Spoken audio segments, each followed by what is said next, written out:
I think Disney has gotten over its skis on this. And look, there's policy disputes, and that's fine.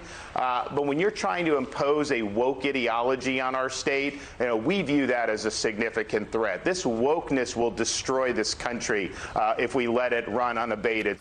My God. Well, yeah, it will destroy, because we are talking. What are we talking about? 0.003% of the population. This will destroy our country. Look at people on both sides. Seriously? Just both sides. Non-stop talk. Non-stop talk about 0.003% of America's population. Seriously, this will destroy our country. We're hearing it on both. This will, and yes, it is whataboutism, because the incredible focus on these issues. It's just fodder. Tensions between Disney for people like and that. Florida Governor Ron DeSantis are rising after the company criticized the new Florida law, which prohibits teachers from discussing sexual orientation or gender identity with school children in kindergarten through third grade. So this is really shocking, isn't it? Because your children, and they were in kindergarten, they were talking to them about transitioning, right? I know. Oh, wait, no. No, they don't do that. But in third grade they did, right? No. I have like 87 kids that Never happened. Never happened. Will any of your kids be from kindergarten through third grade? That starts in middle school, to the best of my recollection. Later on in middle school. Oh, really? I was junior year at college, but I guess I just slowed. I'm like emotionally. Honestly, there are a lot of very upset people about this setup. It's such a phony and you're being issue. set up. In response, DeSantis wants to revoke Disney's special privileges. Since 1967, 54 years, Disney World has been allowed to act essentially as its own government under the Reedy Creek Improvement Act. The park oversees its own land use, regulates its own buildings, roads, and essentially provides services a county government typically would.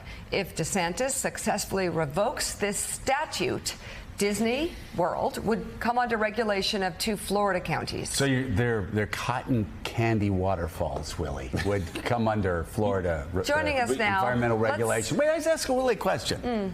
I was asking Willie a question. I would just start to say, Governor DeSantis is willing to use this moment to signal on a culture issue, virtue signaling, but to attack an institution that employs 80,000 people in his state. He's going after Disney to make a point to some future political audience, perhaps. Virtue signaling, obviously more important to him. Let's bring right now national political reporter for NBC News, Mark Caputo. He knows a thing or two about the state of Florida. Also, state attorney for Palm Beach County, Dave Ehrenberg. Dave, this special Disney carve-out that DeSantis is so upset about, didn't his staff help write it?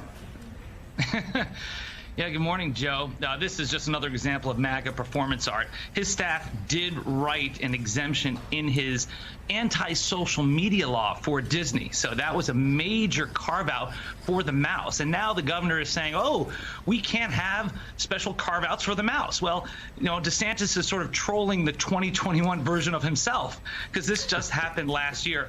And, this special improvement district has been around since 1967, as you say, and it's never been a real issue for Florida leaders until after Disney started complaining about the Don't Say Gay bill and announced that it was imposing a moratorium on campaign donations. So the timing is a bit suspect. So, Mark, you cover Florida so closely. You understand the politics of the state so well. For our national audience, what's going on here? What's Governor DeSantis doing? What DeSantis is doing is what you're sort of seeing nationally with a lot of conservative figures such as him. He's willing to give special interests and businesses special interests in business carve-outs. He's willing to have the business of the legislature be the business of private business. But he just wants them to stay out of the culture war. If there's a choice between the two, which is the sort of libertarian, Republican, hands-off government, let business be business, or engaging in the culture war, and there has to be a choice, he's going to go with culture war. So Disney's sin in the eyes of DeSantis here was stepping out and putting its head up and criticizing his bill. Now, understand for DeSantis, this is sort of the fight he also wants to have.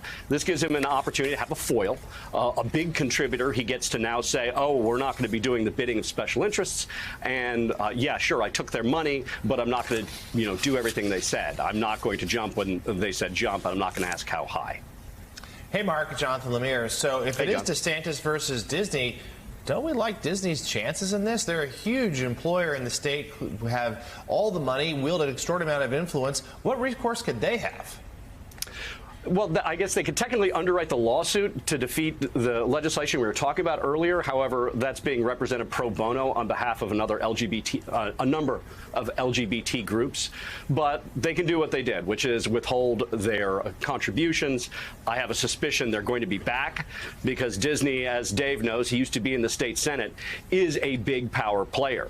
One of the reasons it got the special interest carve out in DeSantis' big tech bill is at the last minute, in 2021, they said, hey, we think that this big tech crackdown bill might apply to us, do something. And then behind the scenes, everyone jumped to make Disney happy. That used to be the normal course of business in the Florida legislature. What happened with this most recent legislation was different in that the company, the new CEO, after initially saying, hey, we're going to stay out of this fight, then suddenly decided to get involved in this fight. And then they suddenly lost. And all of a sudden, the conservatives of the state and perhaps of the nation began turning on Disney, and you're seeing some of the fallout of that subsequently. But I don't see Disney running a candidate against Ron DeSantis, but at the same time, I don't see them contributing much more money to him either.